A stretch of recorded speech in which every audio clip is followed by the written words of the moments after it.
Von Moltke, nemecký generál, voľne preležené povedal, že žiadny plán neprežije prvé stretnutie s nepriateľom. V podstate v celom tom výroku povedal dve brutálne praktické veci pre život aj biznis.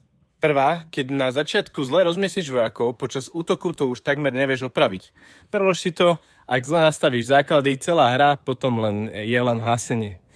Zlé umiestnenie je zhodné so zlým pridelením. Ale čoho? Času, ľudí, peňazí, energie.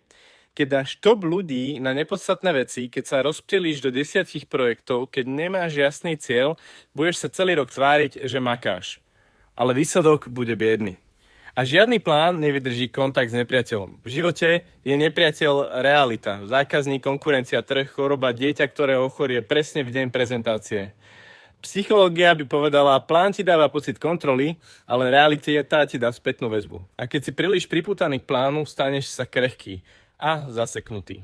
Stoici by povedali, plánuj, ale neúctievaj plán, ovládaj zámer a správanie, nie výsledok.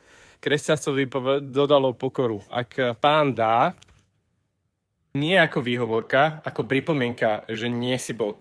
Buddhizmus, všetko je premenlivé, kto sa drží pevne, trpí viac. A pointa, priprav sa tvrdo, ale plán maj mäkký.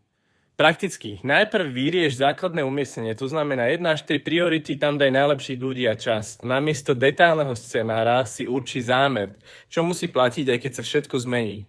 Maj rezervy, čas, peniaze, kapacitu. Bez rezervy každé prekvapenie katastrofa. Po prvom kontakte s realitou okamžite uprav kurz. Nie ego. Kurz.